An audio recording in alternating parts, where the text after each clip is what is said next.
Hello student, applied physics second में हम पढ़ रहे हैं चैप्टर 4 करंट इलेक्ट्रिसिटी।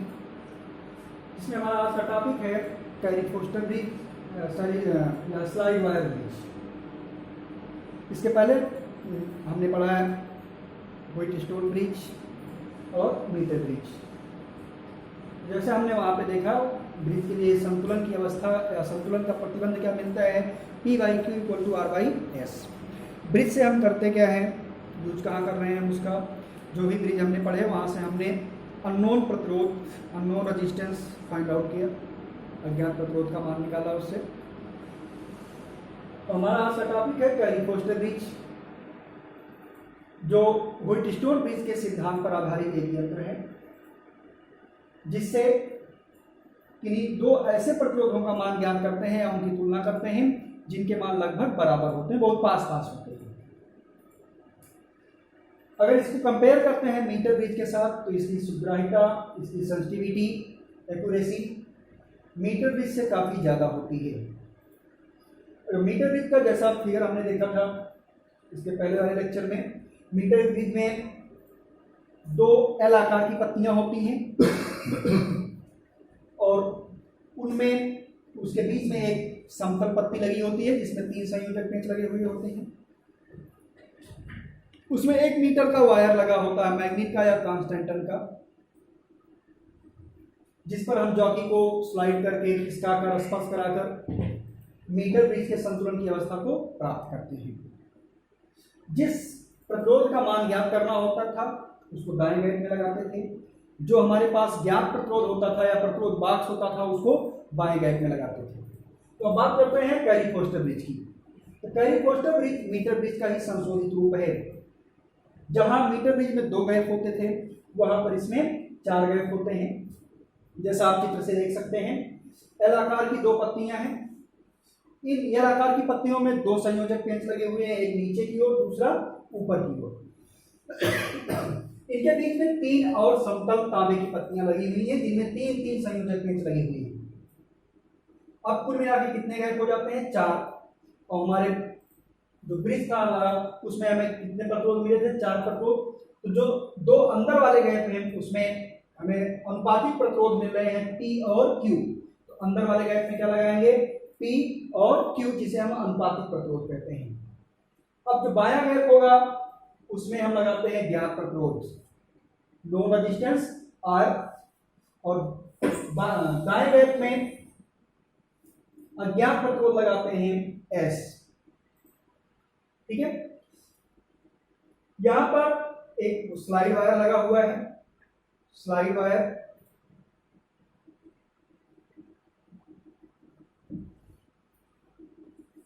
ये है पॉइंट A, ये है पॉइंट C। A और C के बीच में एक बैटरी जुड़ी हुई है जिसका EMF है E। स्लाइड वायर के ऊपर जॉकी की मदद से हम यहाँ पॉइंट B से एक गैल्वेनोमीटर लगा देते हैं और गैल्वेनोमीटर का कनेक्शन कर देते हैं जॉकी से, सर की कुंजी से, जिस कुंजी को इस तार के ऊपर कहीं भी स्लाइड करके स्पर्श कराया जा सकता है। जहां पे इसको स्पर्श कराते हैं वो बिंदु कहलाता है D। ठीक है। पूरे तार की लंबाई, पूरे स्लाइड वायर की लंबाई क्या है? Capital L। इसकी प्रैक्टिकल सर्किट देखते हैं कैसे बनाएंगे इसको। 4 प्रतिरोध लेते हैं, चारों को एक दूसरे से श्रेणी क्रम में जोड़ देते हैं इस प्रकार से। ये हो गया P, Q, R और S। यहाँ R और S के बीच में इनको दोनों को डायरेक्ट नहीं जोड़ना है। हम जैसा यहाँ देख रहे हैं चित्र में, S और R है, इनके बीच में एक स्लाइड वायर लगा है जिसकी लंबाई है कैपिटल L। तो R और S के बीच एक कैपिटल L लंबाई का स्लाइड वायर जोड़ देते हैं। देखते हैं B और D के बीच में गैल्वेनोमीटर लगा हुआ है, तो B और D के बीच गैल्वेनोमीटर लगा देते हैं। D कहाँ पे आ रहा है? D आ रहा है हमारा स्लाइड वायर के ऊपर, तो हमने D को थोड़ा सा ऊपर ले रखा है जिससे हम जब इसको स्लाइड करें तो हमें वो बिंदु अलग अलग मिल सके।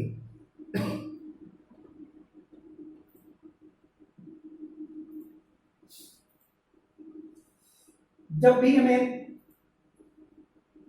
एक चीज और यहाँ पर देखेंगे, यहाँ पर जो सेल है, सेल का EMF है E, और सेल को इस परिपथ के साथ एक द्विमार्गी कुंजी द्वारा जोड़ा गया है, जिसको हम आसानी से कुंजी कुंजी के माध्यम से धारा की दिशा को चेंज कर सकते हैं। अगर एक समय पर ए पॉजिटिव पर है तो उसी समय कुंजी की सहायता से ही हम सी को पॉजिटिव और ए को निगेटिव कर सकते हैं। चलिए देखते हैं कैसे संतुलन की अवस्था प्राप्त करते हैं। जैसे ही हम सेल को प्रतिरोध के अंदर डालते हैं, सॉरी परिपथ के अंदर डालते हैं, परिपथ से जोड़ते हैं, परिपथ में धारा प्रवाहित होने लगती है तो गैल्वेनोमीटर में किसी दिशा में विक्षेप उत्पन्न होता है। अब इस विक्षेप को शून्य करने के लिए, नल पॉइंट को पढ़ने के लिए हम जॉकी को, जो यहाँ पॉइंट डी पर देख रहे हैं, इसको इस स्लाइड वायर के ऊपर कहीं पर स्पर्श कराते हैं और स्पर्श करा के वो बिंदु ज्ञात कर लेते हैं कि इस गैल्वेनोमीटर में कोई विक्षेप उत्पन्न ना हो, शून्य विक्षेप की स्थिति हमें मिल जाए। तो मानते हैं कि प्रारंभिक जो आरंभिक बिंदु है वो हम जब इसको J1 बिंदु पर स्पर्श कराते हैं जॉकी को, तो यहाँ से यहाँ पर हमें वो बिंदु मिल जाता है या वो स्थिति मिल जाती है कि जब गैल्वेनोमीटर में कोई धारा प्रवाहित नहीं हो रही है। इस समय इसमें धारा का मान है 0। इस बिंदु से R की तरफ से ये दूरी कितनी है, L1, मानते हैं ये L1 दूरी पर मिल रहा है।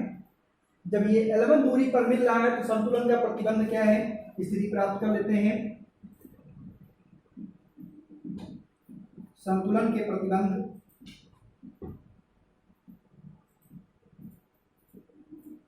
P/Q = R/S से।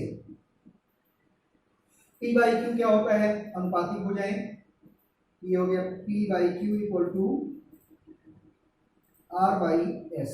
R क्या है, नोन रेजिस्टेंस, S क्या है, अननोन रेजिस्टेंस। अब यहां पर देखते हैं स्लाइड वायर में ये प्रतिरोध R पहले से ही लगा हुआ है। जब हम जॉकी को यहाँ पर स्लाइड वायर पर टच कराते हैं तो जो ये दूरी है स्लाइड वायर की, ये इसी प्रतिरोध के साथ जुड़ जाती है, क्योंकि स्लाइड वायर दो भागों में बट रहा है। तो ये हिस्सा R के साथ जुड़ गया, जो बाकी हिस्सा बच रहा है इधर का, ये S के साथ जुड़ जाता है। अगर जो तार यहाँ पर लगाया गया है वो एक समान व्यास का है और उसका एकांक लंबाई का प्रतिरोध r है, तो L1 लंबाई का प्रतिरोध कितना हो जाएगा, L1 × r। और वो प्रतिरोध किसमें जुड़ रहा है, ये हिस्सा जुड़ रहा है R के साथ, तो R के प्रतिरोध में कितनी वृद्धि हो जाएगी, L1 × R। इसी प्रकार अब जो बचा वाला हिस्सा है वो किसके साथ जुड़ जाता है, S के साथ, तो S के प्रतिरोध में कितनी वृद्धि हो जाती है, बची हुई दूरी कितनी हो जाएगी, कैपिटल L - L1 × R। इस इक्वेशन को और आगे सॉल्व करते हैं, दोनों पक्षों में 1 प्लस कर देते हैं, एक जोड़ देते हैं। जब एक जोड़ेंगे तो ये मिल जाएगा P/Q + 1 = R + L1 × R divided by S + L - L1 × R +1। +1 में जो नीचे वाला टर्म है इस पूरे टर्म से मल्टीप्लाई होगा, तो ऊपर वाला टर्म हो जाएगा R + L1 × R + S + L - L1 × R बटे में है S + L - L1 × R। दूसरे पक्ष में मिल रहा है P/Q + 1।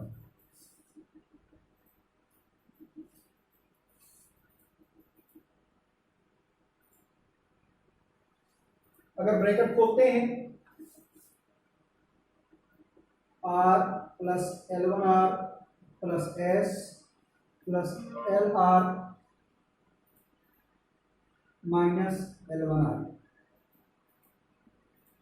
बटे में S + L - L1 × R।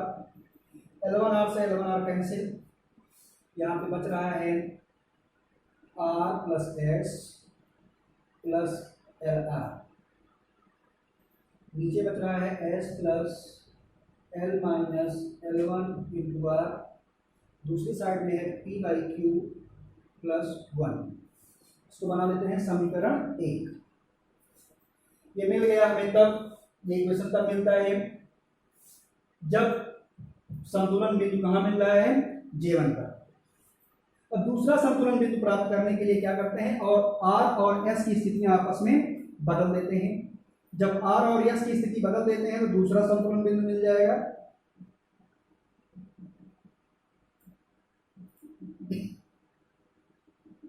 Are और एस की स्थिति बदलने का मतलब जहां पे आर लगा हुआ था यहां पे एस को लगा देंगे, जहां एस लगा हुआ था वहां पर आर को लगा देंगे।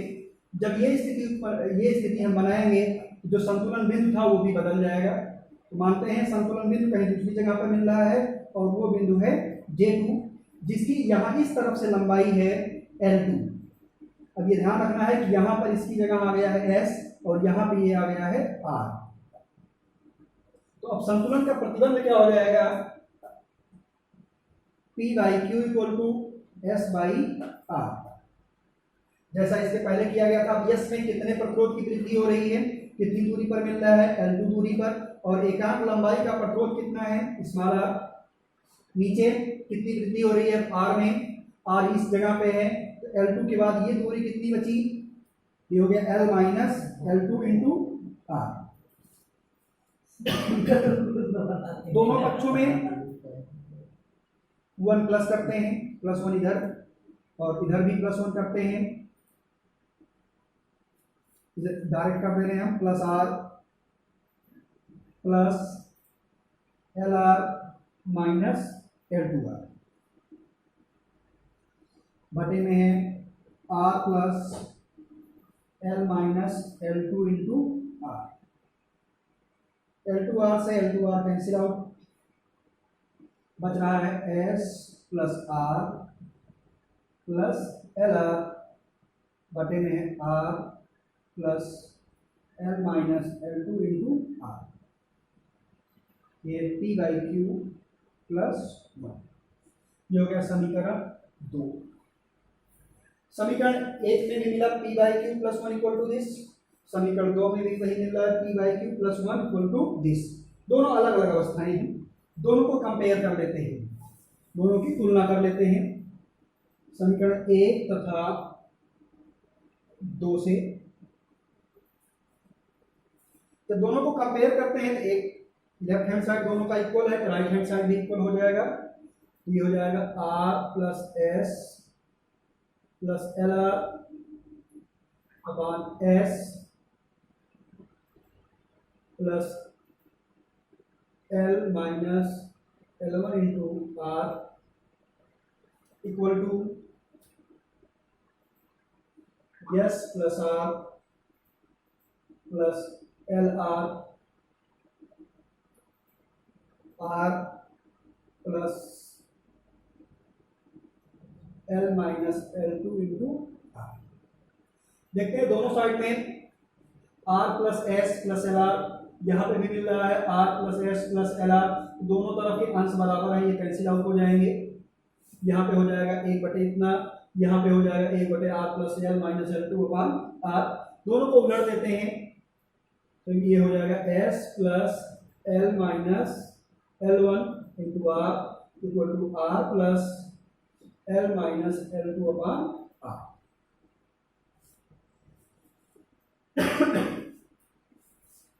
ब्रैकेट खोल देते हैं, S plus LR minus L1R equal to R plus LR minus L2R। ये स्मॉल r वाले सारे टर्म को एक साथ कर लेते हैं, तो कैपिटल R को इधर ले आते हैं, S minus R equal to LR minus L2R। यहाँ से LR पॉजिटिव है, ये इधर जाएगा नेगेटिव LR और ये आएगा पॉजिटिव L1R। LR से LR कैंसिल, इन दोनों में स्मॉल r कॉमन मिल रहा है, स्मॉल r कॉमन हो जाएगा L1 माइनस L2, ये S माइनस R। तो हम कह सकते हैं जो दो प्रतिरोध है हमारे S और R, इन दोनों का अंतर जो स्लाइड वायर है उसकी लंबाइयों के अंतर के बराबर आ रहा है, L1 minus L2 into R। जो लंबाइयों का अंतर है उसका प्रतिरोध जो है वो किसके बराबर आ रहा है, जो दोनों प्रतिरोधों का अंतर है। अगर हम ये निकालना चाहते हैं कि जो स्मॉल आर होगा उसकी वैल्यू क्या होगी, तो हम उसका अंशांकन कर लेते हैं। अंशांकन कैसे करेंगे, आर और एस को शंट कर देते हैं। तो स्मॉल आर की वैल्यू अगर निकालना चाहते हैं तो स्लाइड वायर का अंशांकन कर देंगे।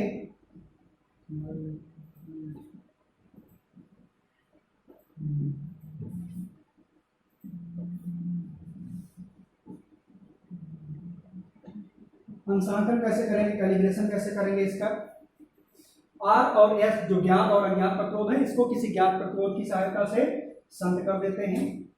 शंट करने के बाद मान लेते हैं जो यस था ये यस डैश हो जाता है। इसके लिए जो हमें संतुलन बिंदु मिल रहा है, ये जो इक्वेशन मिल रहा है r into L1 minus L2, ये L1 डैश और L2 डैश हो जाता है। तो इसके लिए अगर हम इक्वेशन निकाल लेते हैं, ये अंशांकन करते हैं जब शंट करते हैं इसको, ये हो जाता है S1 dash minus R equal to R into L1 dash minus L2 dash, ये नए संतुलन बिंदुओं की लंबाइयां हैं। अगर इसको इक्वेशन बना दिया जाए 3 और 4, समीकरण 3 को समीकरण 4 से भाग दे देते हैं।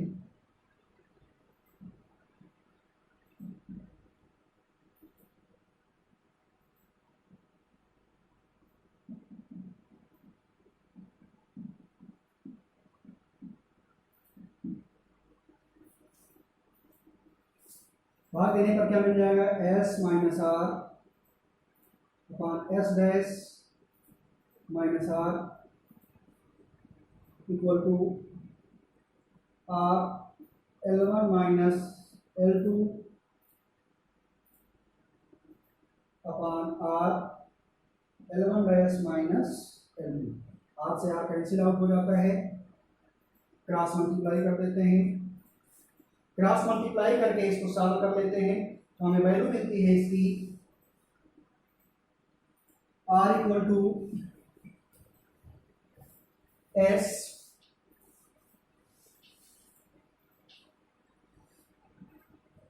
L1 dash minus L2 dash minus s L1 minus L2। नीचे मिलता है L1 dash minus L2 dash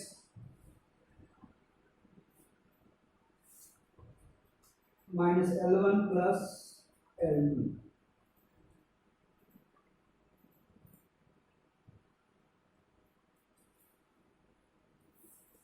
अब जो R और S का मान आता है वो सीधे सीधे लंबाइयों के टर्म में आ जाता है।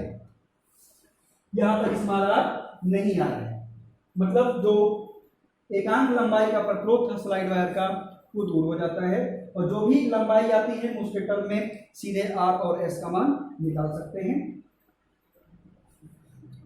आज के लिए इतना ही, कल देखेंगे पोटेंशियोमीटर विभव मापन। धन्यवाद।